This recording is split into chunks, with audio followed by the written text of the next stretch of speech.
Mbola manakariva ny amin'ny fandiniana ny teny mahakasika ny fahasambarana isika izay tian'i Jesosy iainanao dia ny sady ao anatin'ny fikorontanany ny fiarahamonina mba hahatonga anao tsy ho kivy fa hanana ny fahazavantsaina sy ny tahadalina tsy omen'i Jesosy ianao. Koa manasa anao hanolotra androanao fa hivavaka isika. Rahainahy izay any an-danitro, ianao ilay raina nilanitra sy ny tany tongotombatana ny mpanjaka amin'ny fanjavatra rehetra. Atolotra eo anao irery ihany ny dera ny laza nahitra mandrakizay manakbe ny tsy fahafezana ny fisainana ka mahatonga anoto eo anareo ka tany lafona aminao zany ankehitriny isaoranao satria mbola manome teny indray manazava fisainana izay fa ny mahatakatra ny anton-javatra satria rehefa misaina tokoa nke izay dia mahafantatra ny antony dia mazava ny fisaina dia anke izay dia izy ampy anazy izay mba hiainana izany ka tonga anay atsafa fiadanana miaraka aminao tononona sy angatahana amin'ny anaranao Jesosy Kristy mivavaka. Amen.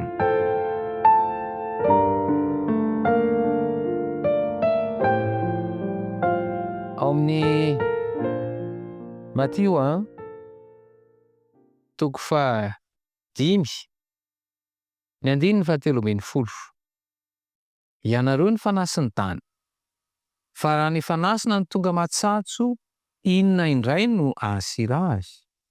Tsy misy hery ny hanaovana na inona intsony izy, fa ariana any ivelany ka ho itsahana. Miresaka Jesosy eto izany izao amin'ireo olona izay manatrika azy. Satria nanazava ny teo aloha zany nanazava ny fahasambarana izy. Izay ny tena hevitry ny fahasambarana satria mahatsiaro mijaly zany ny olona amin'izao fotoana izao.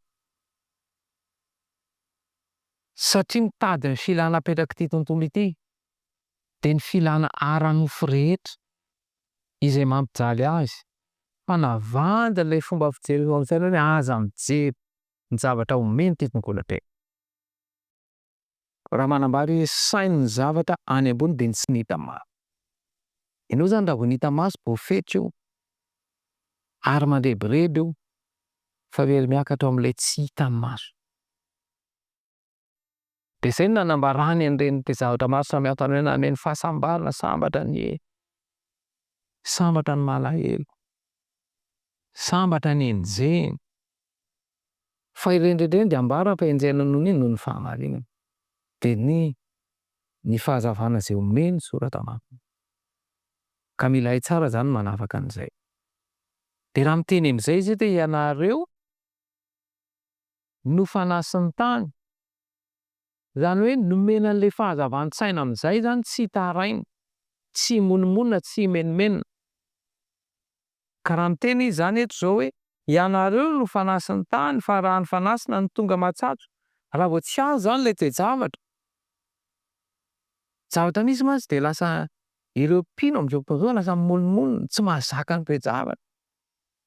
Ary iny moa rehefa manoloana ny fahafatesana dia ohatran'ny very fanantenana.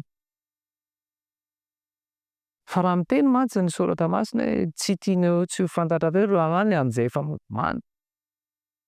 Mba tsy hananareo alahelo toy ireo izay tsy manana fanantenana. Tonga teto an-tany izay natao hoe tonga teto an-tany Jesosy mba ohatra ho antsika. Ka miteny hoe izao ny lalana sy fahamarinana ary fiainana. Tsy misy mankany amin'ny iray afa-tsy amin'ny rarako. Izy ny lalana. Izay zany hoe misy soro-dalana omena. Mba hiteny izy manaraka. Misy fahamarinana resahana. Ary ilay fiainana izay izao sady afaka miaina an'izay. Dia afaka miaina am-pahasambarana. Ka ilay fahasambarana ambara eto manakariva hoe tsy ilay zavatra afa-ty ivelany. Tsisy fahasambarana afa-ty ivelany fa efa ao anaty izy io. Ka no miteraka an'izy io dia araka ny fahalalana ara-tsiansa sy ny medisina dia misy karazana hormone ao anatintsika ao. Dia misy zany hormone mitondra fahasambarana. Dia rehefa mikoriana ao anatin'ny rà zany ireny dia izay no mahatsapa. Fa rehefa tsy mikoriana ao anatin'ny rà ireny dia tsy zatra tsapanao. Izany hoe ny fihetsika rehetra izay aseto io zany ny vokatry n'ireny hormone efa mikoriana any amin'ny rà ireny. Karakara roa ny fantatra ny fihetsika izay aseto. Ka na fahatezerana koa misy hormone mahatonga an'izay. Ka zay zany hoe lay serasera, le fifaneraserana amin'ny avy aty ivelany zany, izay reny no mitarika ny fihetsika aseto, zay le reny. Ka raha ny avy aty ivelany zany dia tsy avoafehy. Fa raha le ao anaty de tsinona fa le firaisana amin'ny Kristy io. Le firaisana amin'ny Kristy ao anaty. Ka ny olona tsy mikoko ny anoko ny avy aty ivelany, zay mahatonga an'izao Tomasina hoe ny olona mijery n'inona hoy izy fa ivelany fa Andriamanitra kosa mandinika ny fo. Le mandinika ny fo dia hamantatra sy hanamboatra. Ary misy fanamboarana izay ataony. Ka ny fanamboarana zany tsy avy aty ivelany. Zay mahatonga ny hoe raha miresaka izy zany fanasana de zao anie raha maka rano ianao de asianao sira kely fotsiny eo de lasa manina masiro. Efa samy hafa amin'ny mamy sy masira, ny sira kely fotsiny ihany de efa manina le rano fa ny siramamy mbola atao betsabetsaka koa raha resaka fatra zany resahana. De raha ohatra hoe maka zinga anankiray de izao antsasaky ny sotro kely monja na fehefany sotro kely monja ny sira atao de mahasira anie. Fa raha ny siramamy indimy sotro lehibe vao mahamamy an'io. Hitantsika amin'izay zany fa eto zany ilay sira zany tena miditra lala any anaty. Raha ny sira no resahana fa io koa anisan'ny lalivay koa anisan'ny resahana an'izy io. De lalivay mampibonsona an'ilay zavatra izay atao. Zavatra roa zany le resahana ao. Ka eto zany aika izahay. Aika i. Tiany Jesosy ho vavolombelona kay tsy raray avy. Fa no hazavainy tsara aloha ny hevitry ny fahasambarana de teny mivantana amin'izay hoe ianareo ndanambay nareo no dia vavolombelona. Ny amin'izay kay fahasambarana efa ao anatinareo. Satria ara-panahy no resaka eto. Ka aza maneho ankivila, aza maneho alahelo intsony. Fa mijoroa amin'inona za atao amin'seho de nidoroa tiany diovika ino. Ny mpanjaka zao Virginia zao mantsy teny hoe tsy mety io aza mandeha manaraka an'io fa de rena aloha mbola midaly hono. De asehony amin'izay ny rehaka momba ny fiainana. Ianao zany zao tsy mandeha mijaly zareo toetra manana fiara taratara. De za zany zao tsy mandeha mijaly za mihitsy ilay olo any le fany. Satria ity tontolo ity hoe ny rehaka zao fiainana zao nge no idinan'ny fanjakan'ny lanitra e. Fa ny toetra voavolavola. Ary io toetra voavolavola io de efa mbola volaninanao avokoa ireo zavatra hitanareo hoe mijoro ary afaka miatika an'ito zavatra.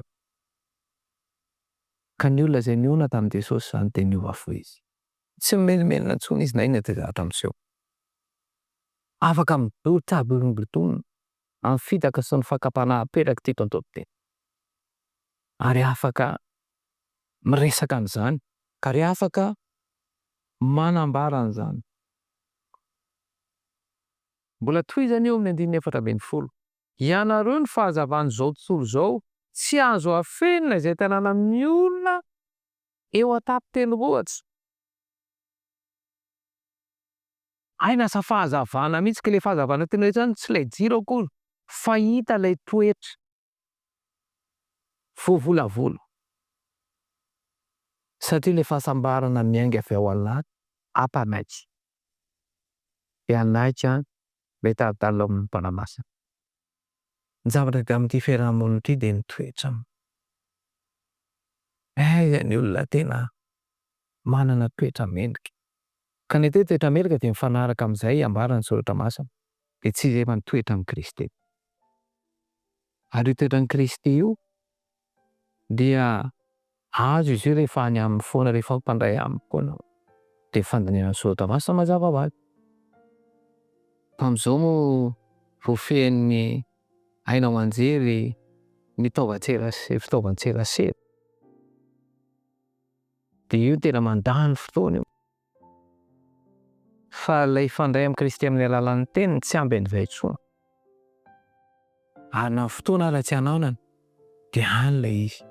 De zay mahatonga hoe tsy tafatoetra, tsy miova ny toerako satria mbola ilay tontolo ny faneresarako bebe kokoa. Asa eran-daniko fotoana iray manontolo nika fa le firaisana amin'ny Kristy tsy ampy. Dia izay hoe raha vao zavatra ety ivelany zany dia tsy tafavoaka fa mila miaina an'ilay ao anaty i Kristy no Te an'izay.